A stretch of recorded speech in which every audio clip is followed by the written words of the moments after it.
पेट में दर्द होने की वजह से जब वो स्कूल से जल्दी घर लौटी तो उसने गलती से अपने पिता को एक अजनबी औरत के साथ बिस्तर पर देख लिया। वीटा को सबसे बड़ा झटका तब लगा जब उस औरत ने उसे देखकर डरने के बजाय उसे बड़ी ही घमंड भरी नजरों से घूरा। वीटा को समझ नहीं आया कि वो क्या करे, वो बस घर से भाग जाना चाहती थी। तभी उसके पिता एडी ने पीछे से आकर उसे पकड़ लिया और धमकी दी कि वो इस बारे में अपनी माँ को कुछ न बताए। वीटा के कुछ न बोलने पर उसने उसे डराने के लिए जोरदार थप्पड़ जड़ दिया। अपने पिता की इस धमकी के बाद वीटा को ये राज अपने दिल में ही दफनाना पड़ा। कुछ ही दिनों बाद एडी काम के सिलसिले में एक हफ्ते के लिए शहर से बाहर जा रहा था। जाने से पहले वो अपनी पत्नी जूली से बड़े ही प्यार से विदा ले रहा था। वही वीटा दरवाजे पर खड़ी होकर अपने पिता का ये झूठा नाटक चुपचाप देख रही थी। पर वीटा ने ये कभी नहीं सोचा था कि जिस रात उसके पिता घर से गए उसी रात उसके दिमाग में फिर से अपने पिता और उस औरत की वही तस्वीरें घूमने लगेंगी। इससे पहले कि वो कुछ समझ पाती तभी अचानक उसकी माँ के कमरे से अजीब सी आवाजें आने लगी। आवाज सुनकर वीटा फौरन उठकर देखने गई, लेकिन कमरे में कोई नहीं था। पर वो ये नहीं जानती थी कि इस वक्त ठीक उसके पीछे दीवार पर एक खौफनाक भूत चिपका हुआ था। बस जैसे ही वो पलटी वो भूत अचानक गायब हो गया। उसके तुरंत बाद उसने खिड़की से देखा कि उसकी माँ घर के आंगन में कहीं जा रही है। वो भागकर उसके पीछे गई, लेकिन उसने देखा कि उसकी माँ पेड़ पर चढ़ चुकी है और अपने गले में फंदा डाल रही है। रस्सी का दूसरा सिरा पेड़ की एक मोटी डाल से कसकर बंधा था और फिर देखते ही देखते वीटा के सामने ही उसने वहां से छलांग लगा दी और खुद को फांसी पर लटका लिया। तभी अचानक उसके पिता और वो औरत घर के दरवाजे पर खड़े होकर बड़ी बेरहमी से ये सब देख रहे थे। तभी वीटा हड़बड़ाकर बिस्तर से उठी और उसे एहसास हुआ कि वो बस एक डरावना सपना देख रही थी। कुछ दिनों बाद माँ बेटी दोनों अपने किसी रिश्तेदार की शादी में गई, लेकिन उन्हें ये देखकर बड़ा अजीब लगा कि जब लोगों को पता चला कि एडी अभी भी ट्रिप पर है तो सब बहुत हैरान हो गए। परिवार के एक बुजुर्ग ने तो जूली को वही सबके सामने साइड में अकेले बात करने के लिए बुलाया और सीधा पूछ लिया कि क्या उसका एडी से तलाक हो चुका है। उस बुजुर्ग की बात सुनकर जूली बहुत कंफ्यूज हो गई, लेकिन उन्होंने आगे जो कहा उसे सुनकर तो जूली के पैरों तले जमीन ही खिसक गई। शुरू में तो जूली को उस बुजुर्ग की बात पर बिल्कुल यकीन नहीं हुआ, क्योंकि उसकी यादों के हिसाब से तो एडी को गए हुए मुश्किल से एक हफ्ता ही हुआ था। लेकिन घर लौटने पर जूली को एहसास हुआ कि भले ही उसने बहुत पहले नया कैलेंडर लगा लिया था, पर अजीब बात यह थी कि उसे और वीटा दोनों को यही लग रहा था कि उसके पति को घर से गए अभी कुछ ही दिन बीते हैं। ये सोचकर कि उसका पति एक साल से भी ज्यादा समय से गायब है, जूली बुरी तरह घबरा गई। उसने सोचा कि वो अगले दिन ही पुलिस में रिपोर्ट लिखवाएगी, लेकिन उसने सपने में भी नहीं सोचा था कि अगली सुबह एक साल से गायब एडी अचानक घर लौट आएगा। वैसे तो एडी में कोई बदलाव नहीं दिख रहा था, लेकिन जब से वो घर वापस आया वो सिर्फ अपने छोटे बेटे डेविड से ही बात कर रहा था और जूली और वीटा को तो वो पूरी तरह इग्नोर कर रहा था। और सबसे अजीब बात तो ये थी कि उसने इस बात का कोई जवाब नहीं दिया कि वो एक साल तक घर से गायब क्यों था, बल्कि लंच के बाद वो सीधा अपने कमरे में जाकर अलमारियां खोलने लगा और अपना सामान पैक करने लगा। यहाँ तक कि उसने जूली से घर और जमीन के पेपर्स भी मांग लिए और साफ कह दिया कि वो घर बेचकर बिजनेस करेगा। एडी की बातें सुनकर जूली शॉक में थी। उसे समझ ही नहीं आ रहा था कि एक पुलिस वाला होने के नाते एडी का अपना बिजनेस कब से शुरू हो गया। और उससे भी बड़ी बात तो ये थी कि ये जो घर है वो उसकी माँ की विरासत थी और एडी के पास इसे बेचने का कोई हक नहीं था।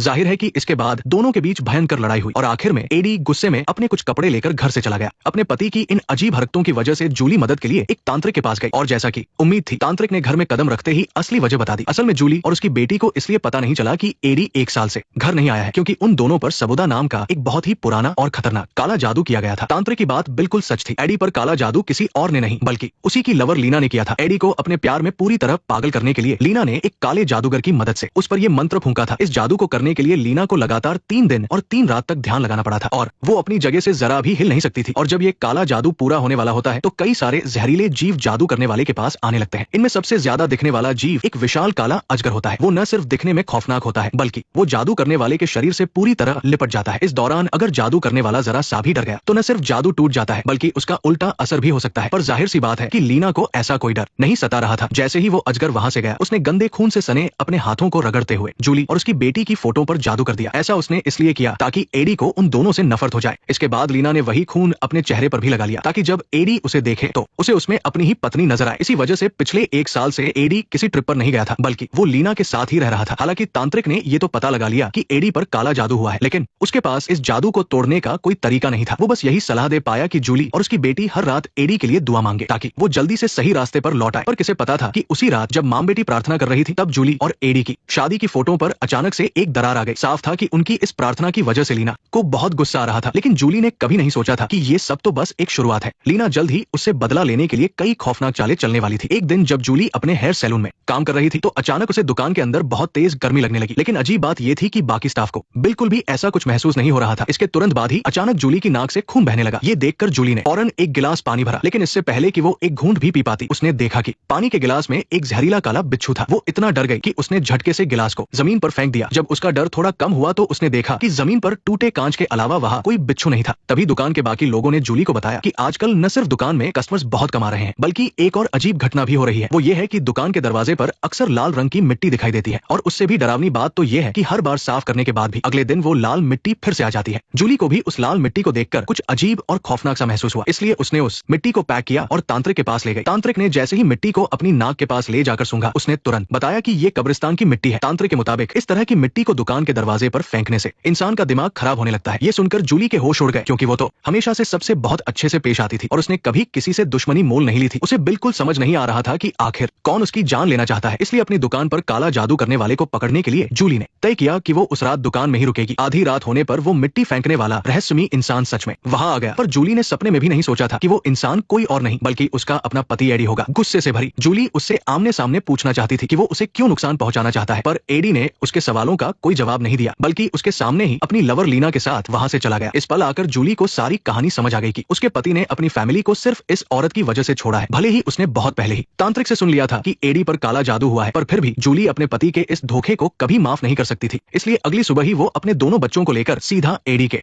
पुलिस स्टेशन पहुंच गई और चीफ से एडी की सारी करतूतों की शिकायत की। पर जूली को यकीन नहीं हुआ कि चीफ ने ये सब सुनकर एडी को सजा देने के बजाय जूली के हाथ में 2 फाइलें थमा दी। उनमें से एक फाइल में एडी की तरफ से दिया गया वो सर्टिफिकेट था जो साबित करता था कि जूली की मौत 2 साल पहले ही हो चुकी है, और दूसरी फाइल में वो कागजात थे जो साबित करते थे कि एडी ने 1 साल पहले ही लीना से शादी कर ली थी। जूली ने सपने में भी नहीं सोचा था कि किसी दूसरी औरत के साथ रहने के लिए एडी उसका झूठा डेथ सर्टिफिकेट बनवा लेगा। इसलिए चीफ के ऑफिस से बाहर निकलने के बाद वो सीधा एडी के पास गई ताकि उससे आमने सामने सब कुछ सच सच पूछ सके। पर इस समय एडी तो जूली को एक नजर देखना तक नहीं चाहता था। उसने बड़ी बेदर्दी से उसे वहां से धक्के मारकर निकाल दिया, और वो जूली का सैलून इसलिए बर्बाद करना चाहता था क्योंकि उसकी लवर लीना ने भी अपना एक हेयर सैलून खोल लिया था। अपनी दुकान की कमाई बढ़ाने के लिए उन्होंने जूली पर काला जादू जैसी घिनौनी और गंदी चाल का सहारा लिया। लेकिन इन दोनों लालची लोगों का पेट इतने से भी नहीं भरा और वो यही नहीं रुके। एक रात वो फिर से उस जादूगर के पास गए और उन्होंने एक भयानक शैतान को बुलाया। एडी ने शैतान से भीख मांगी कि वो जूली की सारी जायदाद हड़पने में उनकी मदद करे। साथ ही उसने शैतान से ये भी कहा कि वो पुलिस डिपार्टमेंट में भी उसे खूब तरक्की दिलाए। शैतान ने कहा कि वो उनकी ये दोनों इच्छाएं पूरी कर देगा, लेकिन उसकी एक शर्त है, एडी को अपने सबसे अजीज इंसान की बलि देनी होगी। ये सुनते ही एडी ने अपने बगल में बैठी लीना की तरफ देखा और इस शर्त के लिए हाँ कर दी। शैतान के वहां से जाते ही एडी अपने पुराने घर लौट आया और उसने जूली के बाल, अपने बेटे की सबसे पसंदीदा जर्सी और जूली का हेयर क्लिप इकट्ठा कर लिया। पर उसके अंदर बची हुई थोड़ी सी इंसानियत की वजह से उसे बहुत बेचैनी और घबराहट हो रही थी। ये देखकर लीना उसके कान भरने लगी। लीना के भड़काने पर एडी का सारा पछतावा खत्म हो गया और वो लीना के साथ एक शानदार जिंदगी बिताने के सपने देखने लगा। वहीं दूसरी तरफ वीटा और उसके भाई को भी जल्द ही पता चल गया कि उनके तभी जूली को अचानक घर में एक अजीब सी बदबू आने लगी। जब वो ये देखने गई कि बदबू कहां से आ रही है तो उसने कमरे के कोने में बिखरे बालों वाली एक चुड़ैल को देखा। लेकिन अजीब बात तो ये थी कि जब वीटा ने जूली के इशारे की तरफ देखा तो उसे वहां कुछ भी अजीब नहीं लगा। साफ था कि इस वक्त सिर्फ जूली ही उस चुड़ैल को देख सकती थी। अपने परिवार को बचाने के लिए जूली ने फिर से तांत्रिक से मदद मांगी। उनकी परेशानी सुनने के बाद तांत्रिक ने जूली को कुछ मंत्र दिए और कहा कि वो रोज शाम को चावल,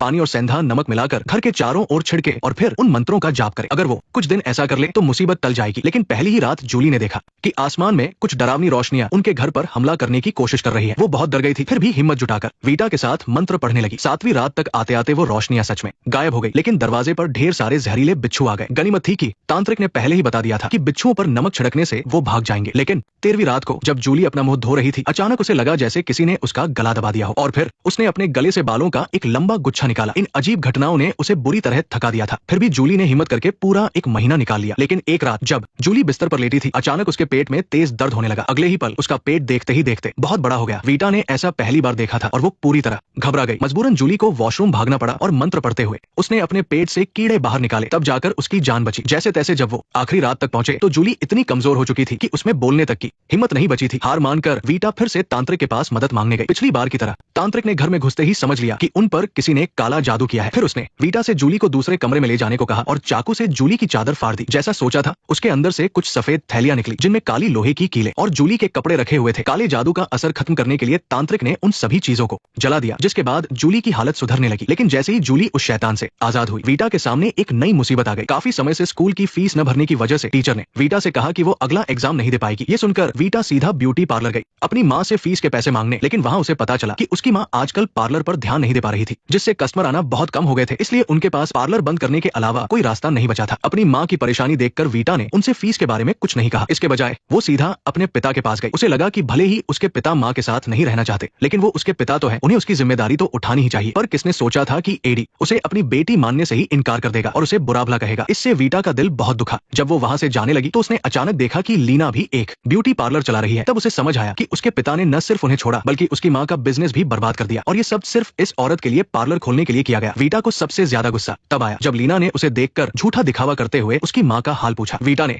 गुस्से में लीना की जमकर पिटाई कर दी और उसका पार्लर भी तहस नहस कर दिया। जब लीना को लगा कि बात बिगड़ गई है तो वो एडी को बुलाने के लिए बाहर भागी, लेकिन बीच सड़क पर पहुंचते ही उसे एक मोटरसाइकिल ने टक्कर मार दी। जब एडी वहां पहुंचा और उसने अपनी प्रेमिका को जख्मी हालत में देखा तो वो गुस्से से पागल हो गया। उसने न सिर्फ सबके सामने वीटा को गालियां दी बल्कि उससे सारे रिश्ते तोड़ने की बात भी कही। वहीं दूसरी तरफ वीटा की फीस भरने के लिए जूली को मजबूरन अपने कुछ गहने बेचने पड़े। माँ बेटी को लगा था कि अब उनका एडी से कोई लेना देना नहीं रहेगा, लेकिन उन्हें नहीं पता था कि अगले ही दिन रात को जब वीटा अकेली घर लौट रही थी तो अचानक उसे लगा कि कोई उसे आवाज दे रहा है। उसने झटके से सिर उठाया और सड़क के किनारे लगे शीशे में देखा कि उसके पीछे एक लंबे बालों वाली औरत खड़ी है, लेकिन जब उसने मुड़कर देखा तो वहाँ कोई नहीं था। फिर जैसे ही उसने दोबारा शीशे में देखा वो औरत बिल्कुल उसके बगल में खड़ी थी। वीटा डर के मारे तुरंत पलटी, लेकिन उसके सामने अभी भी कोई नहीं था। उसी वक्त सड़क की स्ट्रीट लाइट्स एक एक करके बुझने लगी, जिससे डरकर वो तेजी से घर की तरफ भागने लगी, लेकिन जल्द ही उसके कदम रुक गए क्योंकि वो लंबे बालों वाली औरत अब वीटा के ऊपर चिपक गई थी, बस उसे दिखाई नहीं दे रही थी। अगले दिन जब पीटी क्लास में टीचर ने देखा कि वीटा का ध्यान कहीं और है तो उन्होंने उसके कंधे पर हाथ रखा, लेकिन जब वीटा घबराकर पलटी तो उसकी आंखें पूरी तरह सफेद थी और चेहरे पर एक बहुत ही डरावनी मुस्कान थी। जब वो नॉर्मल हुई तो वो चिल्लाने लगी कि उसका शरीर जल रहा है और वो अपने ही नाखूनों से खुद को नोचने लगी। ये भयानक नजारा देखकर टीचर और बाकी बच्चे बुरी तरह डर गए, इसलिए उन्होंने वीटा को वापस घर भेज दिया। खुशकिस्मती से तांत्रिक को खबर मिलते ही वो तुरंत वहां आ गया और जूली से कहा कि वीटा के शरीर पर नमक मल दे। ये तरीका काम तो कर गया, लेकिन तांत्रिक और भी ज्यादा परेशान हो गया क्योंकि अगर नमक से फर्क पड़ रहा था तो इसका मतलब था कि वीटा को कोई बीमारी नहीं है बल्कि उसके पीछे एक खतरनाक प्रेत आत्मा पड़ी है। उस आत्मा को भगाने के लिए तांत्रिक ने उसी रात वीटा पर से साया हटाने का फैसला किया, लेकिन जब तांत्रिक और बाकी सब लोग प्रार्थना कर रहे थे तो अचानक वीटा को सांस लेने में तकलीफ होने लगी और वो जमीन पर गिर पड़ी। जूली घबराकर उसे उठाने ही वाली थी कि तभी उसने शीशे में देखा कि एक चुड़ैल वीटा का गला दबा रही है। वहीं दूसरी तरफ लीना और एडी भी कोई पूजा कर रहे थे। असल में भले ही उनमें से एक को पैसा मिल गया था और दूसरे को प्रमोशन, लेकिन उन्होंने उस शैतान से किया हुआ वादा अभी तक नहीं निभाया था, इसलिए उन्हें आज रात अपने ही किसी करीबी को मारना था। और इस वक्त जो वीटा उस प्रेत आत्मा के चंगुल में फंसी थी उसका चेहरा बिल्कुल शैतान जैसा होने लगा था। उसका दिमाग किसी दूसरी ही दुनिया में पहुंच गया था जहां वो उस चुड़ैल के वश में होकर उसकी तरफ बढ़ रही थी। अगर वो उस चुड़ैल के करीब चली जाती तो उसकी जान चली जाती, लेकिन ठीक उसी वक्त उसे अपनी माँ की आवाज सुनाई दी। माँ की आवाज ने पल भर में वीटा को होश में ला दिया। वो वहां से भागना चाहती थी, लेकिन तभी उस चुड़ैल ने अपना हाथ बढ़ाकर उसका चेहरा ढक लिया और यहाँ घर में सफेद कपड़े से ढकी हुई वीटा ने भी खून की उल्टी कर दी और फिर एक बहुत ही खौफनाक तरीके से हंसने लगी। उसके बाद वो अचानक हवा में उड़ी और उल्टी लटक गई। ये देखकर तांत्रिक जल्दी से वीटा के पास गया, उसका सिर पकड़ लिया और लगातार मंत्र पढ़ने लगा, लेकिन जैसा कि उम्मीद थी इस बात ने उस चुड़ैल को बहुत गुस्सा दिला दिया। उसने वीटा के शरीर को कंट्रोल किया और तांत्रिक का गला दबाने की कोशिश की, लेकिन किसी ने ये नहीं सोचा था कि जूली की आवाज और खुद वीटा की हिम्मत की वजह से उसने खुद को उस चुड़ैल के चंगुल से आजाद कर लिया और उसे होश आ गया। और इसका मतलब सीधा सा था कि अब एडी और लीना को उस शैतान के गुस्से का सामना करना पड़ेगा। और वही हुआ। कुछ दिनों बाद जब एडी पुलिस स्टेशन में काम कर रहा था तो अचानक उसे बहुत बेचैनी और गर्मी लगने लगी। उसने सोचा कि कुछ ठंडा पी ले, लेकिन गलती से उसका पेन जमीन पर गिर गया। जैसे ही वो अपना पेन उठाने के लिए नीचे झुका, पूरे पुलिस स्टेशन में अचानक अंधेरा छा गया। पहले तो एडी को लगा कि शायद बिजली चली गई है, लेकिन अगले ही पल उसे लगा कि उसके पीछे कोई खड़ा है। जैसे ही वो पलटा, उस शैतान की